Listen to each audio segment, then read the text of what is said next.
You see, we abide in his greatness.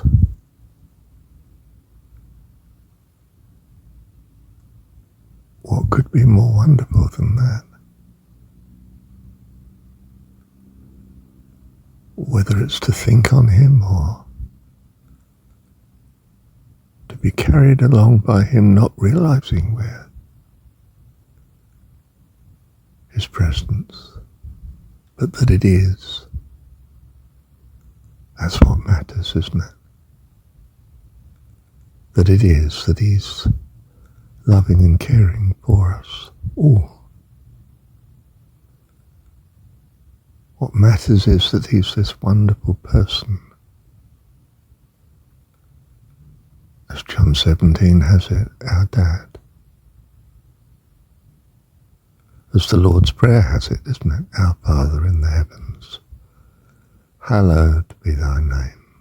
Holy, glorious, wonderful, holy be thy name. Okay, it starts to ask, but there's no need, it really is there. We know he'll do all that's good.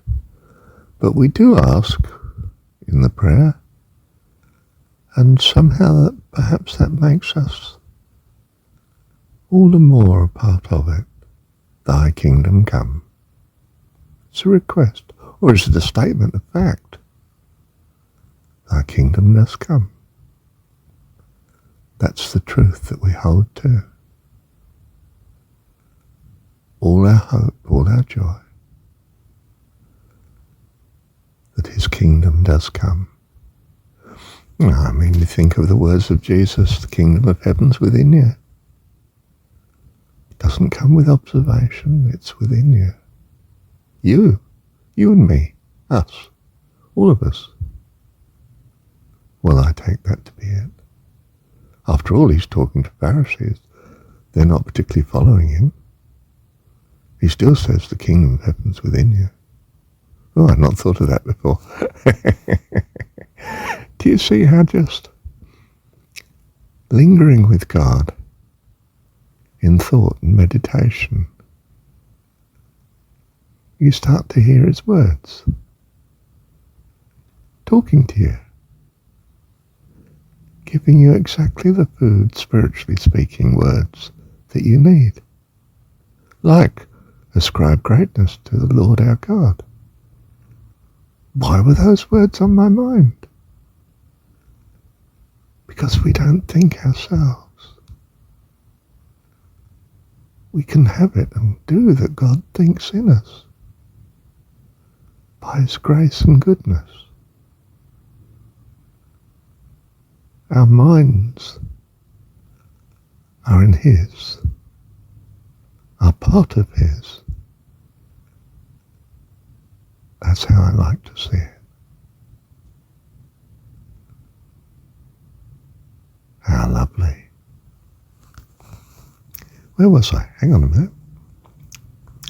I'll re-listen to this. Oh yes, the opening words.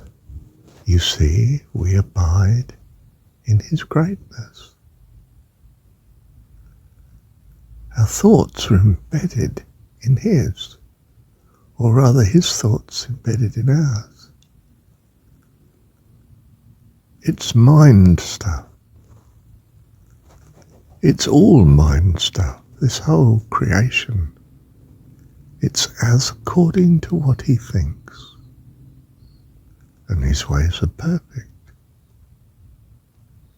God of faithfulness, which is the way I take it of being an eternal friend with us, always there to bless, to help.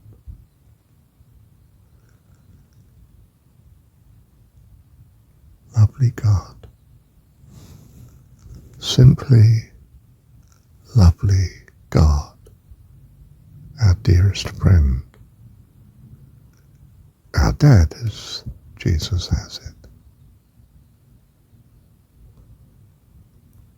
And we abide in him, and he in us. It's John 17. I'm not going to get away from it, thank goodness. It's still John 17. I might have been led into Deuteronomy, but I still see John 17. And really, that's not so irrational, is it? It's what we have of Jesus praying for us in the story. What could be more important to our preoccupation with self? To lead us through by the hand, by his prayer. Do read John 17. Know it perfectly. I'm tempted to read it to you again here, but perhaps you should be reading it yourself, with God, of course. Bless you, and you are blessed. Thank you, Heavenly Dad.